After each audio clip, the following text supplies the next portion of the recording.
Assalamualaikum warahmatullahi wabarakatuh. Saya Anggara Kusuma dari kelas 11 TKJ 1 akan menjelaskan tentang tugas PJKN 03 tentang jaringan nirkabel.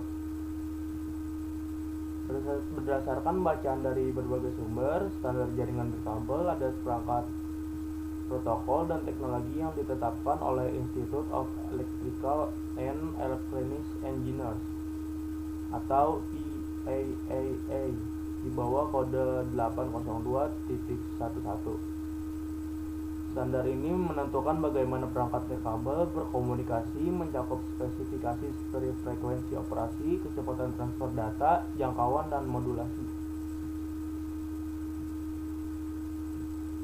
Berikut beberapa standar utama. 802.11a beroperasi pada frekuensi 5 GHz, kecepatan hingga 54 Mbps.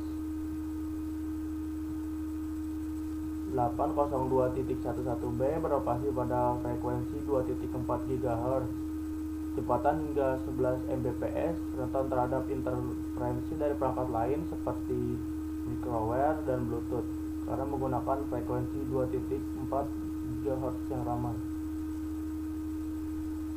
802.11g peningkatan dari 11b dengan kecepatan hingga 54 Mbps namun masih menggunakan frekuensi 2.4 GHz. 802.11n merupakan lompatan signifikan menggunakan teknologi MIMO atau multiple input multiple output untuk mengirim dan menerima banyak sinyal secara bersamaan. 802.11ac beroperasi terutama pada frekuensi 5 GHz yang lebih tidak padat, menggunakan teknologi yang lebih canggih seperti MIMO atau multi-user MIMO yang dapat memungkinkan router melayani banyak perangkat secara simultan.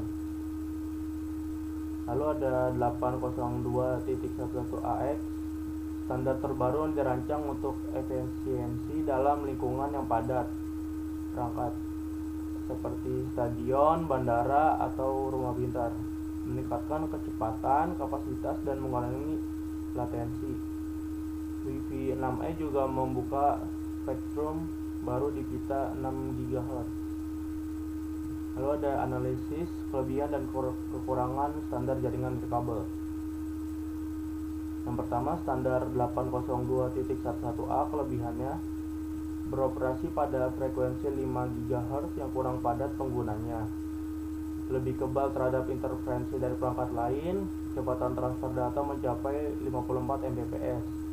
Kekurangannya, jangkauan sinyal lebih pendek, kemampuan tembus dinding lebih lemah, tidak kompatibel dengan perangkat 2.4 GHz. Lalu yang kedua ada standar 802.11b, kelebihannya ada jangkauan sinyal yang lebih luas, kemampuan penetrasi dinding yang baik, biaya implementasi yang relatif murah. Kekurangannya ada kecepatan maksimum hanya 11 Mbps, sangat rentan terhadap interferensi, menggunakan frekuensi 2.4 GHz yang padat. Yang ketiga ada standar 802.11g, kelebihannya ada kecepatan meningkatkan hingga 54 Mbps, kompatibel dengan perangkat 802.11b, jangkauan sinyal lebih baik. Kekurangannya masih rentan terhadap interferensi, performa menurun jika ada perangkat 802.11b terbatas pada frekuensi 2.4 GHz. Yang keempat ada standar 802.11n, kelebihannya ada kecepatan hingga 600 Mbps, menggunakan teknologi MIMO, bekerja pada kedua frekuensi seperti 2.4 GHz dan 5 GHz, jangkauan dan keandalan lebih baik. Kekurangannya membutuhkan konfigurasi multiple antena, masih mungkin mengalami interferensi di 2.4 GHz, konsumsi daya lebih tinggi.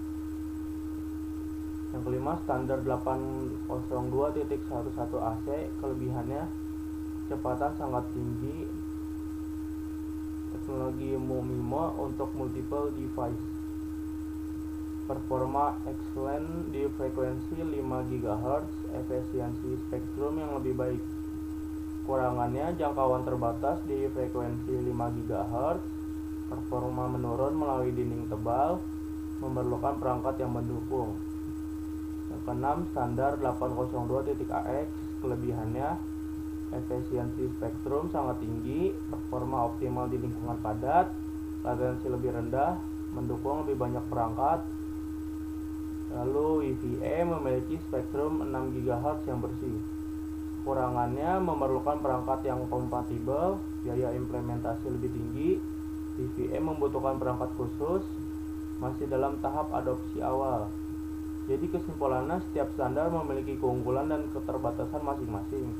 Pemilihan yang tepat harus mempertimbangkan kebutuhan spesifik seperti kecepatan, jangkauan, jumlah perangkat, dan kondisi lingkungan. Standar terbaru atau Wi-Fi 6 atau Wi-Fi 6E menawarkan performa terbaik untuk memerlukan investasi dalam perangkat yang kompatibel. Sekian dari saya. Wassalamualaikum warahmatullahi wabarakatuh.